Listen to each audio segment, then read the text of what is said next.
2050 దూరం పారేసారు, రివర్స్ అని కొట్టిరు. అంటే ఇంతకంటే ఏం కావాలి? ఇలా స్కామ్ ఎంత అంటే ఒక్క ఆర్డర్లోనే 300 కోట్లు ఫరక్ అయింది. అట్లా ఎన్ని ఆర్డర్లు, ఎన్ని పైసలు సింగరేణికి నష్టం జరుగుతుంది? అంటే ఇద్దరు డైరెక్టర్లు, వాళ్ళకి నిజంగా సల్యూట్ చెప్పాలి. ఆ శ్రీనివాస్కు, జీవీ రెడ్డికి. వాళ్ళు బెదిరిస్తే భయపడలే, పైసలు ఆశ చూపితే చెయ్యి జాపకుండా మా సింగరేణి, ఉప్పు తిన్నాం సింగరేణితో ఎదిగిన బిడ్డలం, మాకిది తప్పు అని చెప్పి సంతకం పెట్టకుండా నిలబడ్డ ఆ జీవీ రెడ్డి, వికే శ్రీనివాస్ కు మన కార్మికులంతా సల్యూట్ కొట్టాల్సిన అవసరం ఉంది. అంటే సింగరేణిలో పుట్టి పెరిగింది కనుక అంత నిజాయితీ ఉన్నది. 40 ఏళ్ళు పనిచేసిండు కదా సింగరేణిలో, సింగరేణి ఉప్పు తిన్నాడు. 40 ఏళ్ళు సింగరేణిలో ఉద్యోగం చేస్తే కనుక నేను ఈ అవినీతికి ఒప్పుకోనంటే ఆయన ఉద్యోగం నుంచే కూడా వీకినటువంటి పరిస్థితి.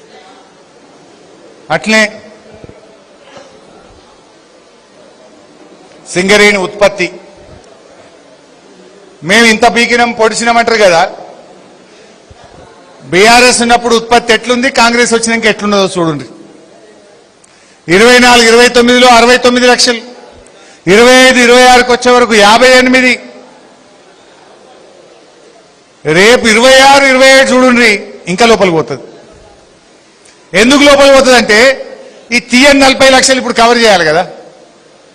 లేని 40 లక్షలు కవర్ చేయబోతే ఏమవుతుంది? అది ఇంకింత లోపలికి పోతుంది. లోపలికి పోతే ఏమవుతుంది? ఈసారి లాభాలు రావు, సింగరేణి అప్పుల్లో పోతుంది, బోనస్ బంద్ అవుతుంది. ఎవరి పుణ్యమాని బోనస్ బంద్ అవుతుంది? ఈ కాంగ్రెస్ అవినీతి పుణ్యమాని. అవసరం లేని సోలార్ టెండర్లు, అవసరం లేని జైపూర్తో అగ్రిమెంట్లు, గిలటిన్ స్కిట్లో స్కాములు ఒక్కటి ఆవిలు చేసినాయి. అంటే ఇవాళ సింగరేణి ఉత్పత్తి కూడా తగ్గుతూ పోయింది. 26, 27 పోతే ఇంకా తగ్గేటువంటి ప్రమాదం కనబడతా ఉంది. ఈ రకంగా సింగరేణిని ఆగం పట్టిస్తా ఉన్నారు. ఇయర్ ఆన్ ఇయర్ బీఆర్ఎస్ టైంలో ఎట్లా పెరిగిందో చూడండి. 50 లక్షలు, 65 లక్షలు, 67 లక్షలు, 70 లక్షలు మనం పెరుక్కుంటూ పోయినాం.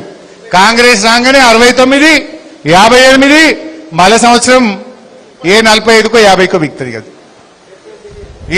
70 మిలియన్ టన్నులు. ఈ రకంగా ఉత్పత్తి తగ్గుతూ పోతుంది. సింగరేణి అప్పులు. రేవంత్ రెడ్డి నోరిప్పితే ఏమంటుండు? బీఆర్ఎస్ వాళ్ళు అన్ని కట్టకుండా పోయినరు, బీఆర్ఎస్ వాళ్ళు సింగరేణికి అంతా బాకి పెట్టిపోయినరు, నేనెట్లా సంసారం నడపాలి అని అబద్ధాలు మాట్లాడతాడు. ఇది నా సొంత కవిత్వం కాదు. నేనే సింగరేణికి ఒక ఎమ్మెల్యేగా ఇన్ఫర్మేషన్ యాక్ట్లో దరఖాస్తు పెట్టినా.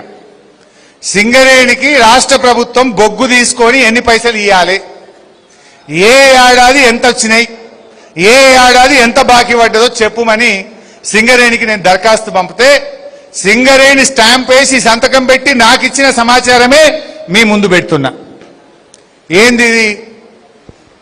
2014-15 కనబడుతుందా మీకు? ఇప్పుడు మంచిగా కనబడుతుందా? రైట్. 2014-15 మన బీఆర్ఎస్ వచ్చినాడు.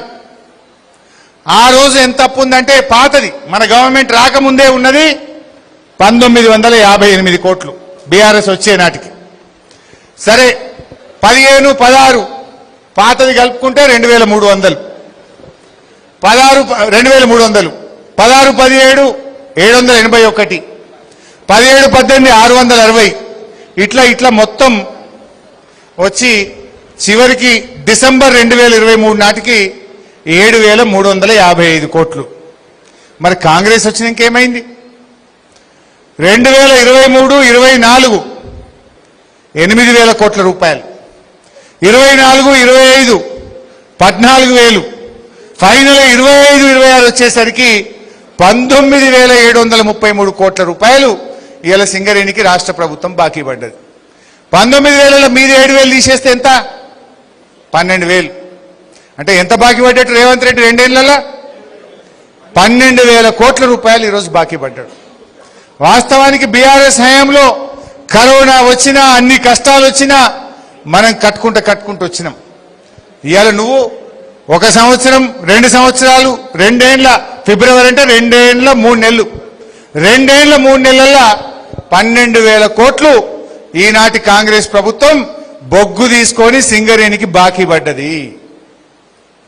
ఈ 2 ఏళ్లలోనే 12,000 కోట్ల రూపాయలు ఇవాళ సింగరేణికి రేవంత్ రెడ్డి ప్రభుత్వం బాకీ పడ్డది. ఇప్పుడు ఎవరు ఎక్కువ అప్పులు చేసిండ్రు? బీఆర్ఎస్ నంటవా?